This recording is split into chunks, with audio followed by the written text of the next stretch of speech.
Assalamu alaikum. Again, we are here. I am DrNAS and I am here with a new topic of aortic regurgitation.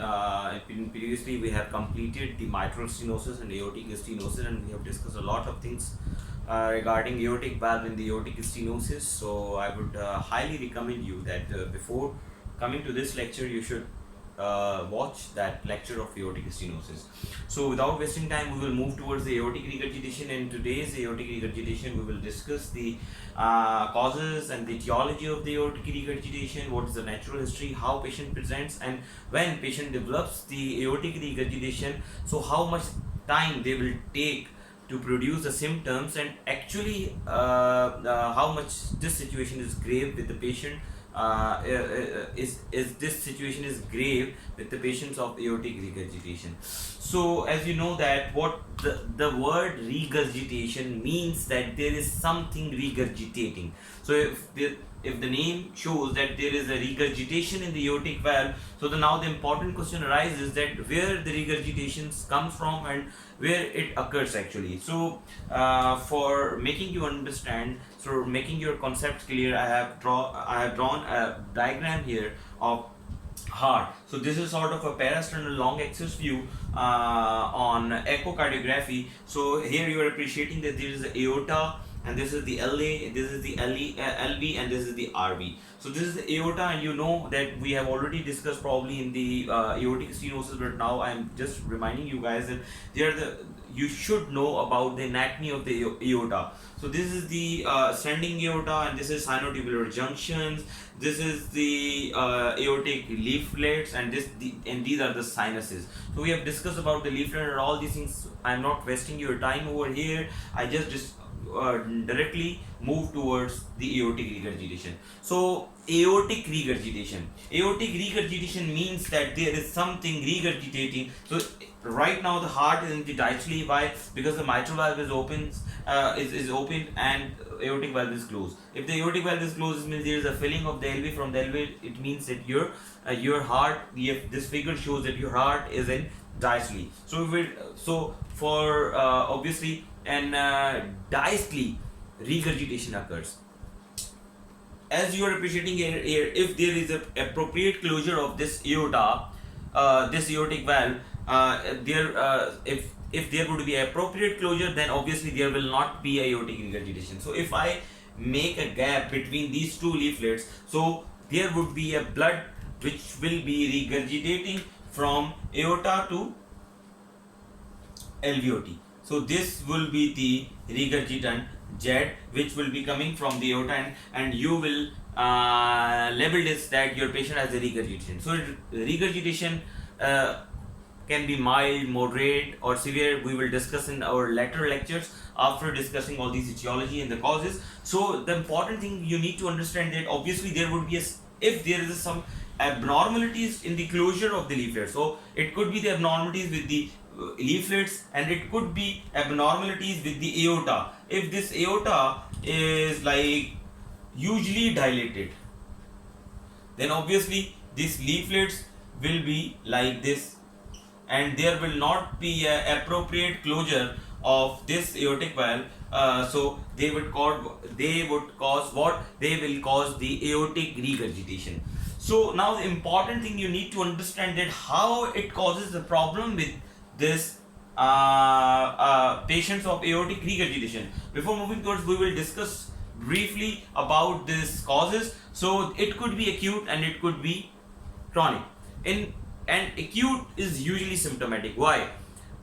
Question arises why the acute the acute aortic regurgitation causes symptoms in the patient, but the chronic asymptomatic patient has less than 1% mortality in the patient of severe aortic regurgitation in the chronic conditions, while in the acute condition there is a mortality of more than 50 to 60% if the patient presents with the cardiogenic shock. And usually the patient of the aortic regurgitation presented to you in the ER with cardiogenic shock. Why? Question arises why? Because there would not be anything like this. It could be if the dissection occurs and your aorta is usually dilated, so it would cause what? It would cause the abrupt opening of this AR, and it will be causing the AR, and it will send the blood into the LV. So LV will, in the chronic condition, LV remodels itself, LV adjusts it, LV adapts itself. But in acute condition, LV is no more habitual to take the blood from the aorta. LV is always habitual to take the blood from this LA. So obviously when blood comes from this aorta back to the LV, then there would be a closure, premature closure of this mitral valve. When this mitral valve closes, the blood which has to come into LV, it will go back into lungs, and it cause what? Acute pulmonary edema. So this is the pathophysiology actually. When in acute condition, LV is not adapted, LV is not habitual to take the blood from the aorta, it is only habitual to take the blood from the LA. So when abruptly blood comes from aorta, because it has to come, the valves are leaked, that's why it has to come.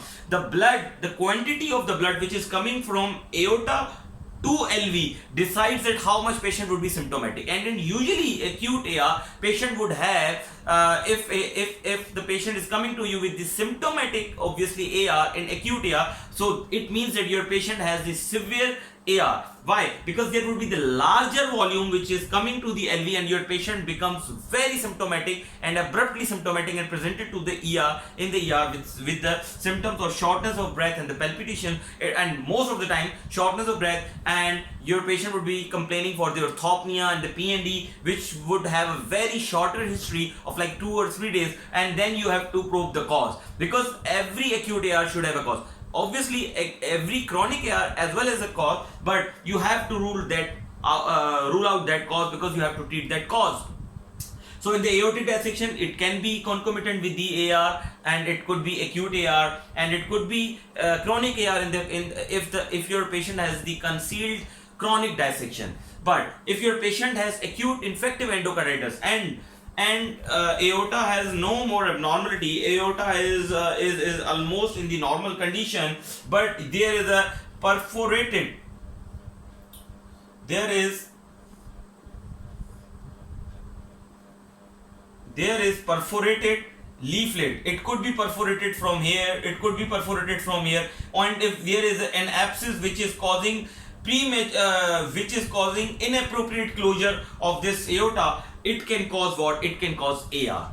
Okay, and if for any condition, if there is these valves are leaked and they are leaked in an acute condition, your patient may present to the AR, and the reason would be that your LV is not adapted to take the blood from the aorta, and premature closure of the mitral valve occurs, which causes what? Backflow towards the lungs from the LA, because it is not taking the blood from LA. So when LA LA will not be appropriately emptied, then what happened? Blood goes back towards the lungs, and it causes what? It will cause the symptoms to the patient, and it will cause the acute pulmonary edema, and your patient may present with the cardiogenic shock. Now comes to the chronic E. So let's review in a quick review of acute causes of acute eye. It could be eye, it could be trauma. What sort of trauma it could be? It could be iatrogenic trauma. If you are doing any intervention here with the like advanced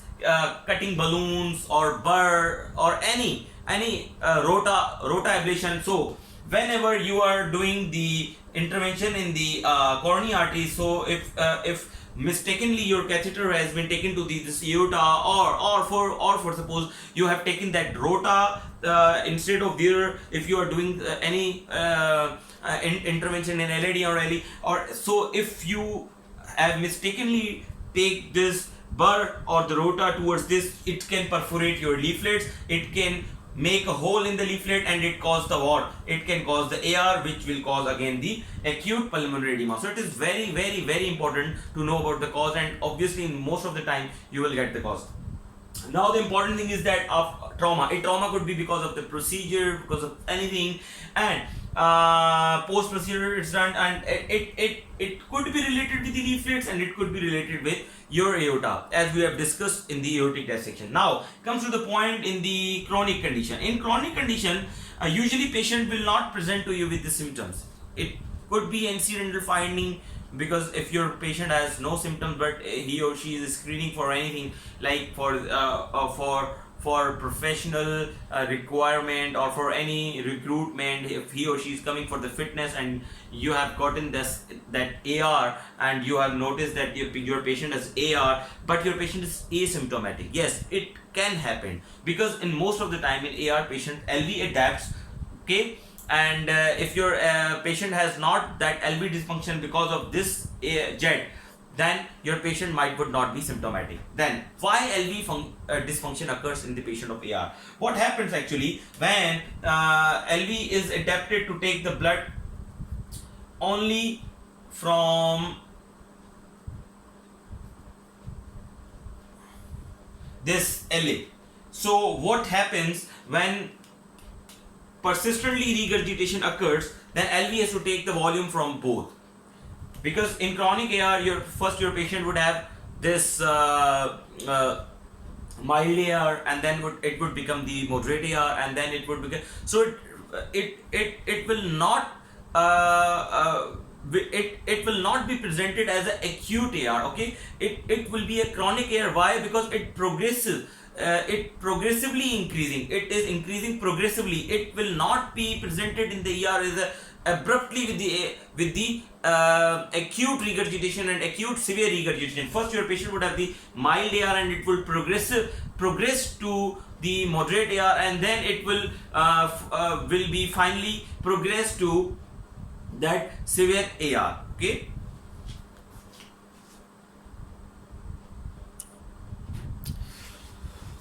So what happens when chronically your patient is having this AR and LV is taking the blood from the LA and the aorta as well in the diastole? This LV would have this hypertrophy, but this hypertrophy will not be that concentric hypertrophy which will occur in the aortic stenosis, and we have discussed detail about the concentric and the eccentric. That's why I already told you and recommended you that please go and watch that video of aortic stenosis before coming towards the aortic regurgitation.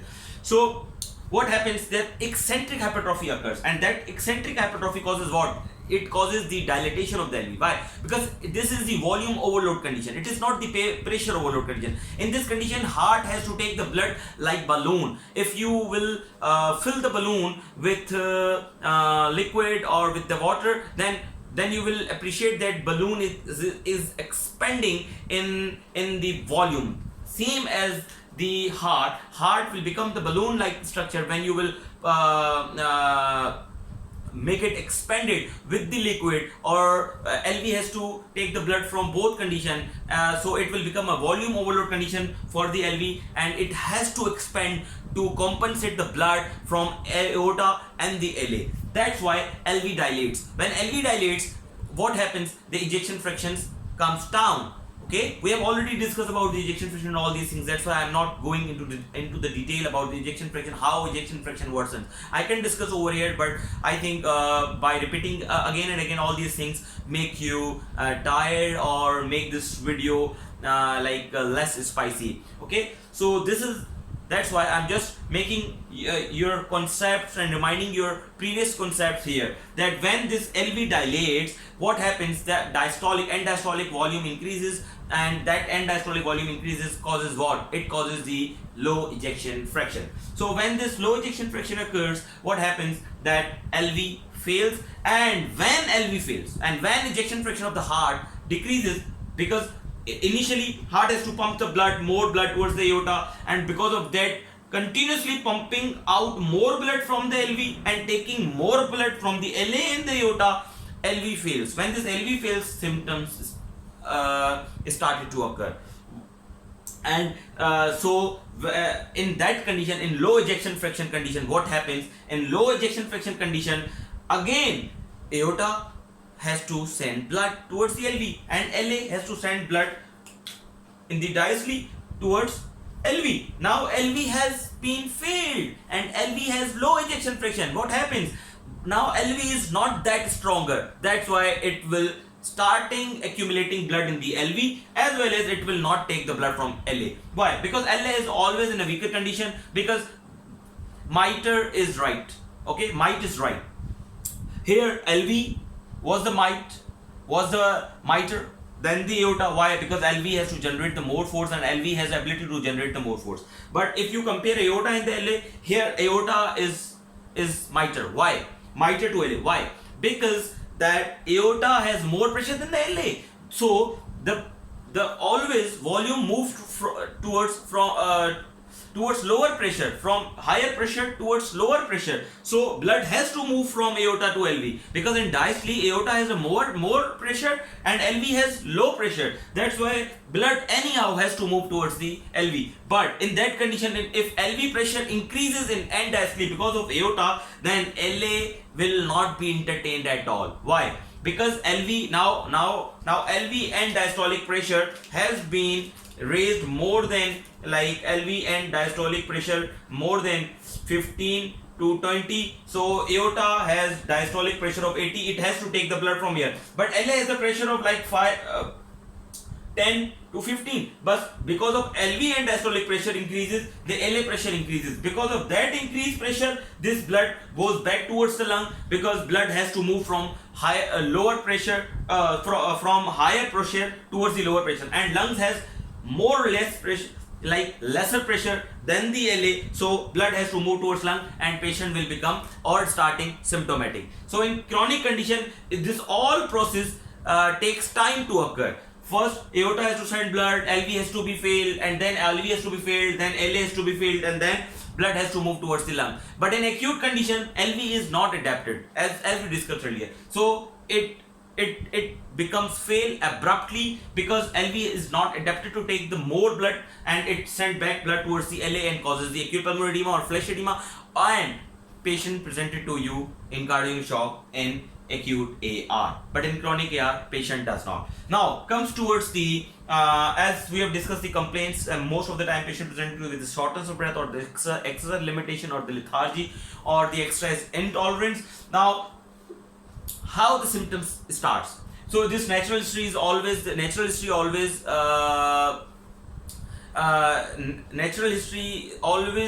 discussed to be in the chronic situations. So never ever anyone ask you about the natural history of acute AR, because acute AR has no natural history. Acute AR has no history, but the chronic AR does. So the natural history of chronic AR is that when patient develops symptoms, when patient has LV dysfunction, then 25% of the patient per year become symptomatic. So it is not necessary that those patients who have the LV dysfunction, they will come to you, all 100% of the patients severe AR with LV dysfunction come to you in the ER with the shortness of breath. No, never at all.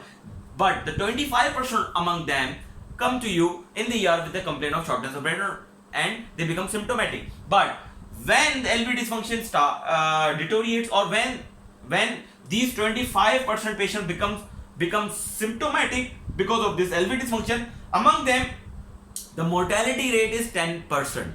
So if this 25% become, like if the 100 patient you have with the LV dysfunction and the severe AR, then among them 25 patients will develop symptoms, and among them among those 25 patients who have developed the symptoms, 2.5 patients, 10% patients will die per year. Okay, so this is a natural history. And asymptomatic mortality, this is most commonly asking question in your exams, that asymptomatic patients, what's the mortality rate of the asymptomatic patient? So 1%, less than 1% is the mortality rate of asymptomatic severe AR. That's why we do not entertain those patients who have isolated AR with normal ejection fraction. So we will discuss all these management things in the management lecture about it. Okay, now come to the point that when your patient presenting to you in the ER with the shortness of breath, and you have understood the cause and the pathophysiology behind it, and your patient is presented to you with the chronic AR, then what could be there in the ECG and the X-ray? So in the ECG, if your patient is presenting to ER with acute AR, so obviously there would not be a LA dilatation or signs of LV hypertrophy. Why? Because it is acute AR. You might get the signs of the etiological or the cause of that AR, such as you might have a AV prolonged PR.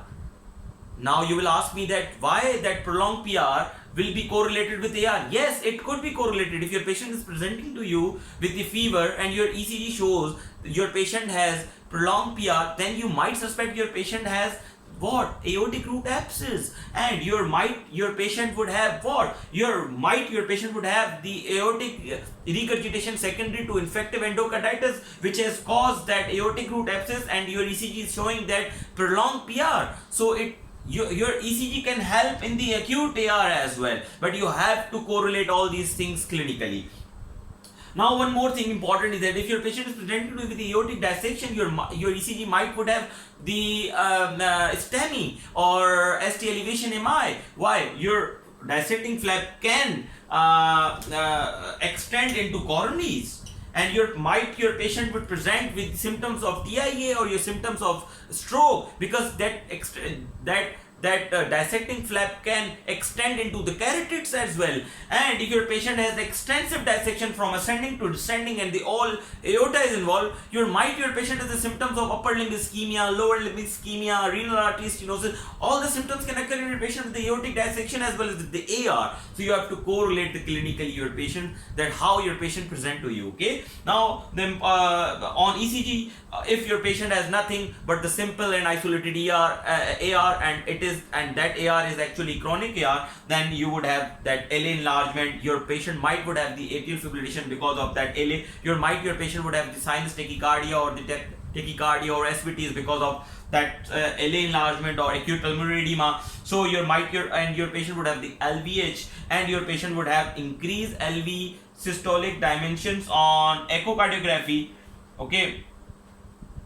So because EF and LV systolic dimensions are not things to see on the ECG. Sorry. Okay. I've written these things mistakenly. Okay. Now come to this chest X-ray. Obviously, the chest X-ray would be the same. The CT ratio would be increased because of the LV dilatation, and batwing appearance would be there, and pulmonary influence because of the acute pulmonary edema. So this is how your patient presents to ER with the acute, either acute or chronic AR. But whenever you will be seeing your patient with AR, you have to examine. We will discuss all these things in our next lecture. First of all, you have to understand that why symptoms your patient deteriorates in acute AR, and why he or she does not deteriorate in chronic AR, and what is pathophysiology behind it.